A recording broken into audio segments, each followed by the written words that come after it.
This podcast is brought to you by Ignition from Inductive Automation. This is Gary Minchell. A couple of months ago, I wrote an article and I did a very popular podcast on the subject, why do big companies not like OPC UA, especially OPC UA embedded? And I actually didn't publicize the podcast very much at all, and it still got many downloads, as in hundreds, which is big for me. And a lot of things have happened now since that time, and I guess that the point I was making back then was that some fear of interoperability, that embedding OPC UA could take away from the potential of companies to keep more things inside the kimono, as we say, rather than allowing more interoperability. For a lot of companies, a little bit of interoperability is good if it allows other people's stuff to connect to them. And I don't want to sound cynical about it, but if I'm a product development manager, and I'm probably going to be thinking about along those lines a little bit too, it's like, how do I keep customers in my play box? And there are some reasons for that. If you design everything to work together, theoretically, that means that it will all work together more smoothly. However, I've been around, you guys have been around, and it doesn't always work that way, unfortunately. So that was a little bit of the gist of what I was getting at. And I think it's a reality. And there are companies that are more focused on interoperability for strategic reasons or for other reasons. And definitely end users are. I've talked to many end users type people, and they might be director of engineering at a very large oil and gas company, for example, or other directors of manufacturing or control engineers or programmers at integrators and so on. And interoperability is a good thing. Now let me step back and talk a little bit about interoperability. And there's a really good book called Interop, and I've written about that it explores the idea in general, in mostly IT terms, of interoperability. But for example, let's just take shipping cargo containers. They discovered that if every location had a different size cargo container, when you went to stack them up and transport them in a ship or rail or whatever, it was a mess. Once they standardized on a standard size for a cargo container, or maybe a standard 2 or 3, all of a sudden we can build standardized ships and rail transports and trucks to tractors to haul these things and that sort of thing. And now that whole business could take off because of that interoperability, and then everybody in that supply chain area can build on their expertise of moving stuff rather than customizing the packet, if you will. And that's sort of what OPC does. It standardizes a packet that can move from one place to another, and wherever you're getting the data from or the information from can be read and used very easily by the software application on the other side. It's a client-server application. Moving into publish subscribe, where I can just subscribe whenever it gets published. It can be received and read. So that's the OPC, and OPC was specifically designed many years ago for interoperability because certain companies really needed interoperability, and their customers really needed it. They were trying to put together devices from a variety of vendors, and they needed them to be able to talk together. They wanted every vendor to have their black box that they really did good stuff in, but they needed them to play together very well to help the end user. So OPC is still going along, and OPC is fine, and UA, we talked about it a long time before it made it out, and now they're talking about the pub sub specification to add on to the client server that they already have, and that's all. It's all good stuff, and it's designed for interoperability.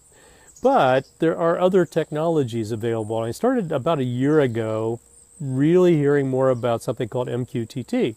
This was developed at IBM by a couple of people, and it's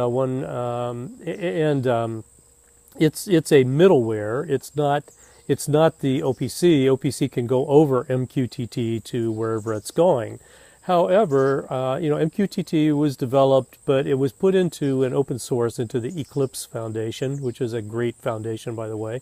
And if you're anywhere attached to programming at all, you should know about Eclipse. And so I put that as a side. But anyway, having a transport like MQTT wasn't enough, and so they needed a lightweight, and MQTT is a lightweight transport, which is really useful if you're getting Internet of Things stuff, so it's all lightweight. So therefore, the people behind that developed something called Sparkplug, and that is an information definition, lightweight, of the data coming out of a device to a controller or something that is going to use it. So, so we have Sparkplug with MQTT, which Sparkplug is a little bit like a lightweight OPC, and I don't want to get into any like splitting hairs kinds of stuff right now. That's a kind of a fair and unfair synopsis, but that's a little bit about what's going on there. And so that's an interesting new lightweight sort of thing. And then there's another thing called REST, capital R, capital E, capital S, capital T, and it's a specification, soon to be a World Wide Web Consortium, W3C specification, and it's already available and it's been used for a long time. Is used in place of SOAP. If you remember the days, I remember talking to Microsoft when SOAP came out many years ago. So we have REST, and we have RESTful APIs and so on, and this is another way of an API that can read something and bring it out, kind of the kind of data. Now the question becomes from OPC loyalists, if I want to call them that, is why would you use MQTT, even MQTT with Sparkplug or RESTful API, when you have the built-in interoperability of OPC UA? And so the question becomes, am I developing this so that once again I can do a private transport? Now, Spark, these are all open standards, RESTful and Sparkplug and MQTT. There's nothing uniquely proprietary about them in and of themselves. And sometimes security comes up as a thing. There is some security in these things. Maybe not as much built into OPC UA, but I'll leave that for the security people to fight about.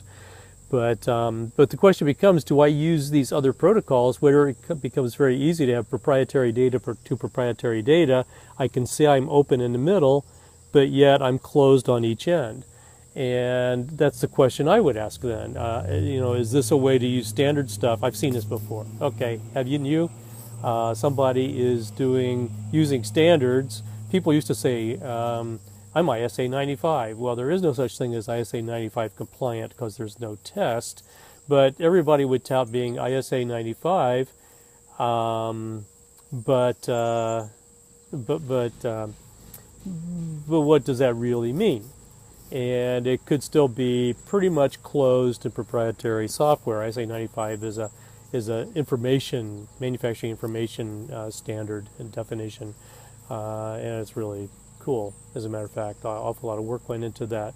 So I guess what I'm thinking about in this essay is, where are we going with all this stuff? Are we still trying to be open and interoperable? Actually, the people I'm talking to with RESTful and MQTT are believers in open things. That's how they've built their companies. They believe in opening them up. I really don't think they're trying to close any kind of proprietary system, if you will.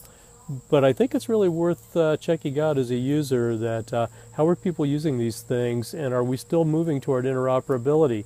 Interoperability unleashes creativity and it moves the industry forward. There is no doubt it's been proved in transportation. Railroads is another one where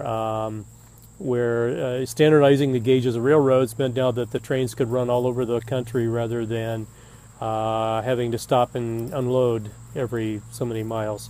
Fantastic thing. And some of the other things have to do with the stack that we call Ethernet, the TCP/IP stack and that sort of thing.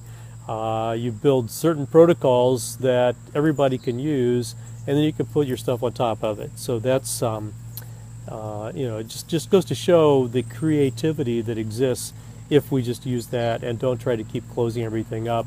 And then everybody really benefits in the end, but especially driven by end users. And I talk to enough end users, that's really what they want. So this is Gary Minchell kind of updating OPC and some of these other data and information transport things and definition things. You're going to see more about RESTful. Using RESTful, you can use a really, really cool open programming language, sorta, kinda, called Node-RED. That's way cool, and it's all written on my blog at themanufacturingconnection.com, and you can check it all out there. And it's something that bears watching. I'm seeing a whole burst of creativity coming out, and it's been a little while. I was beginning to wonder about where automation was going and so on, and now it's getting to be all this data exchange stuff. It's all about information, and how can we digitize information and move it around to where people can use it efficiently and effectively for fun and profit. This is Gary Minchell.